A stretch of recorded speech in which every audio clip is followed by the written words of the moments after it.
Hoje falaremos sobre duas figuras significativas na Bíblia que desempenharam um papel crucial na história religiosa da Judéia do século II, depois de Cristo. Essas duas personalidades são Anás e Caifás. Naquela época, a região da Judéia estava sob ocupação romana e o Templo de Jerusalém era o epicentro da vida religiosa e cultural. Anás e Caifás emergiram como líderes proeminentes no mundo judaico. Seus nomes aparecem nos relatos bíblicos e sua influência é inegável na trama da crucificação de Jesus e nos eventos que cercaram esse acontecimento.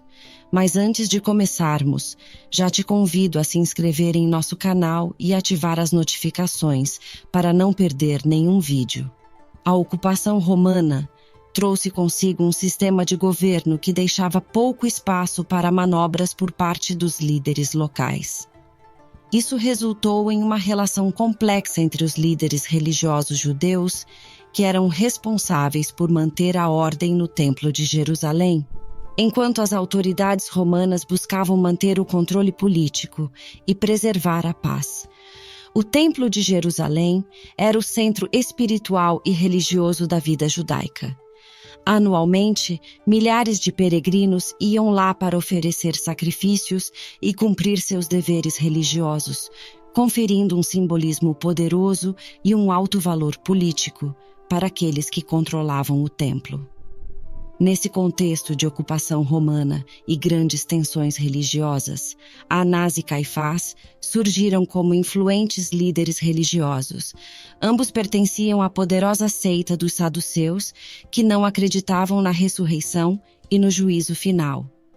Sua posição como sumos sacerdotes os tornou figuras centrais na vida religiosa judaica, conferindo-lhes poder e autoridade sobre os assuntos do templo. É importante lembrar que a relação entre os líderes religiosos judeus e os romanos era complexa e frequentemente tensa. A ocupação romana gerava um medo constante de revoltas e perda de privilégios. Esse plano de fundo é fundamental para entendermos as ações e decisões de Anás e Caifás, especialmente em relação à sua participação na prisão e julgamento de Jesus. Anás não só ocupou o cargo de sumo sacerdote uma vez, como era comum, mas o fez em várias ocasiões, um fato que destaca sua importância na liderança religiosa judaica da época. Durante seu tempo como sumo sacerdote, Anás estabeleceu um sistema de nomeações em sua família, garantindo assim a continuidade no poder religioso. Seu controle sobre o sumo sacerdócio lhe conferiu um poder considerável no Templo de Jerusalém. Ele era responsável por supervisionar os rituais, a administração dos sacrifícios e o cumprimento das leis religiosas. Essa posição não apenas o tornou um líder religioso, mas também uma figura política-chave, uma vez que o templo era um centro de poder e controle na sociedade judaica. Anás também controlava o imposto do templo e a troca de moedas. No capítulo 19, versículo 45 do Evangelho de Lucas, vemos que Jesus os expulsou do templo, acusando-os de transformá-lo em um covil de ladrões, corrompendo assim a religião. O negócio dos vendedores de animais e dos agiotas no templo era o negócio mais próspero da cidade. O Talmud judaico declara que a casa de Anás era rica e inescrupulosa, juntamente com os líderes corruptos do sacerdócio, cuja presença manchava o santuário.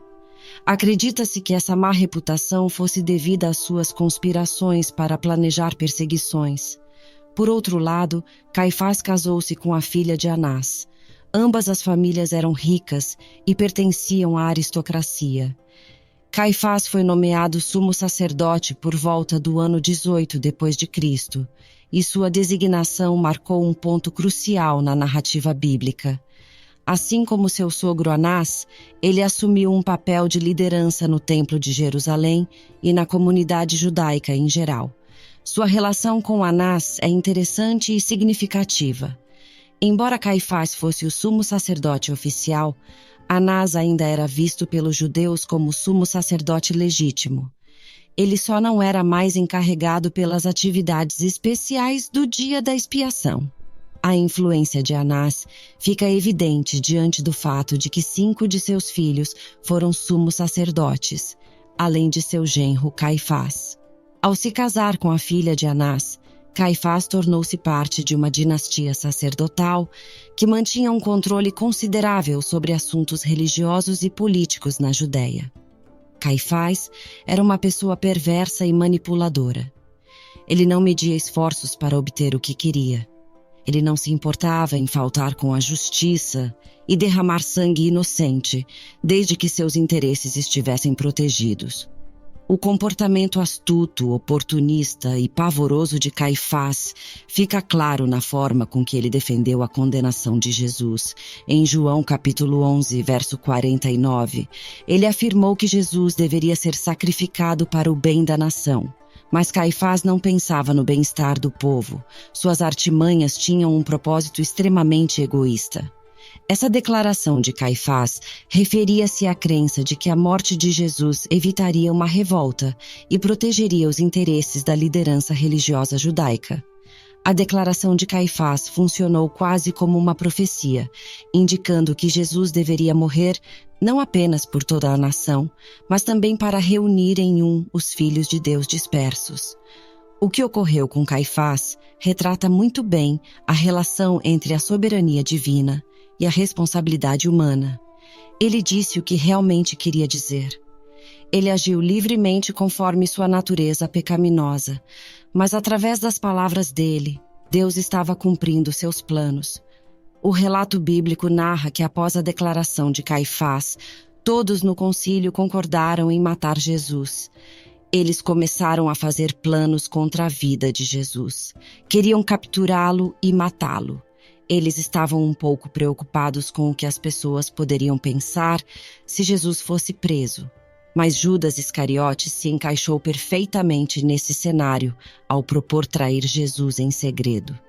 Depois de se apresentar inicialmente diante de Anás, Jesus foi levado até Caifás. Caifás presidia o grupo de líderes chamado Sinédrio, que naquela ocasião procurava razões para acusar Jesus. Assim, o Sinédrio baseou seu julgamento em mentiras criadas para levar Jesus à morte. Jesus não quis responder às falsas acusações dos líderes judeus. Então, Caifás o questionou sobre sua identidade como Messias. Jesus respondeu, aplicando a si mesmo um trecho do livro do profeta Daniel. Imediatamente, Caifás acusou Jesus de blasfêmia. A hipocrisia de Caifás foi exposta quando ele fingiu tristeza ao rasgar suas roupas no final do julgamento. Na verdade, ele estava satisfeito por ter encontrado uma base para condenar Jesus. Considerando que o Sinédrio decidiu que Jesus merecia a pena de morte, ele foi levado ao governador romano da região, Pilatos. Ficou evidente nesse momento que Caifás e os outros líderes judeus sentiam inveja de Jesus. É importante destacar que Anás e Caifás desempenharam um papel ativo na decisão de acusar Jesus e condená-lo à morte. Sua influência política e religiosa contribuiu significativamente para a crucificação no Monte Gólgota. Após a ressurreição de Jesus Cristo, Caifás recusou-se a aceitar as evidências de que Jesus havia ressuscitado. Por essa razão, ele aprisionou e tentou matar Pedro e João. Ele também participou da morte de Estevão e autorizou Saulo, mais tarde conhecido como Paulo, a prender qualquer cristão em Damasco.